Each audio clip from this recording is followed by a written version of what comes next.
Israel's prime minister says his country intends to control all of Gaza. He's also denying his government is engaged in a genocide in that region. Prime Minister Benjamin Netanyahu talking with America's Newsroom co-anchor Bill Hemmer earlier today. Will Israel take control of all of Gaza?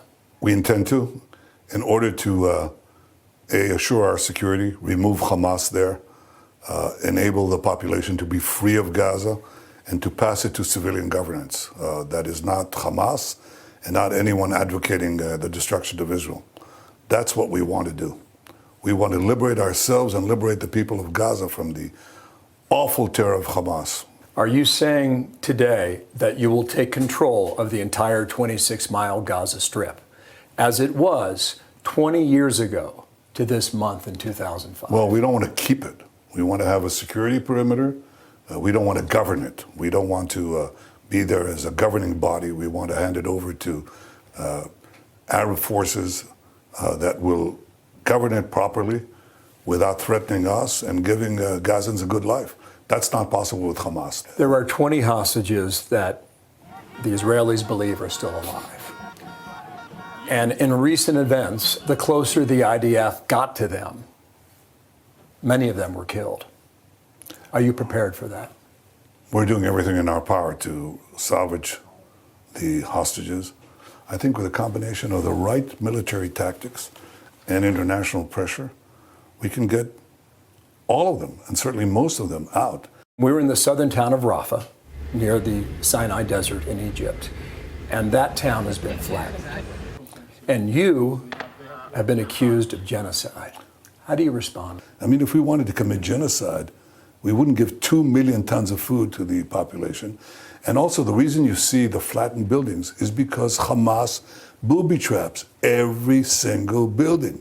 So when we come in, we first have the population moved, even though Hamas tries to keep them in the combat zones. You're saying all these buildings were booby trapped? All. And they were not hit by the Israeli Air Force?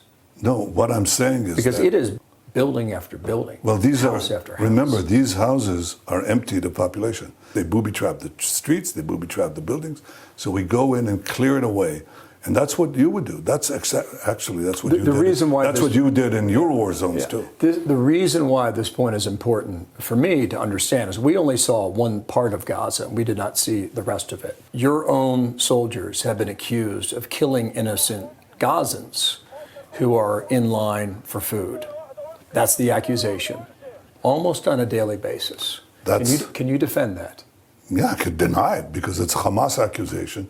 They're the ones often who are doing the shooting and waiting for our soldiers to respond. And in fact, very often they don't respond.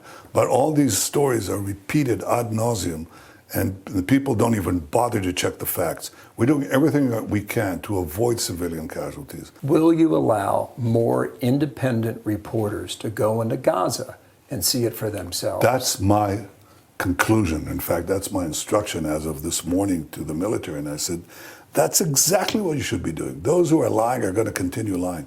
But give honest journalists the ability to see the truth. The president earlier today put on Truth Social that he wants all the Middle Eastern countries to join the Abraham Accords. Who are the holdouts? Well, you know who we have peace with. So if you look at the other countries, they're the ones that are potential and real potential candidates for this. I think that the attack on October 7th, among other things, it was meant to destroy Israel, but it was also meant to destroy the possibility of peace between Israel and the leading Arab country, Saudi Arabia. I think there are at least 5 or 6 countries here in the Middle East, and President Trump and I have talked about it a great deal, and he's been just an unbelievable partner. When asked if President Trump has given his go-ahead for Israel to go further into Gaza, the Prime Minister said that President Trump believes that Israel has to do what Israel needs to do. It's clear, though, these two men, these two leaders, they have a lot of communication together.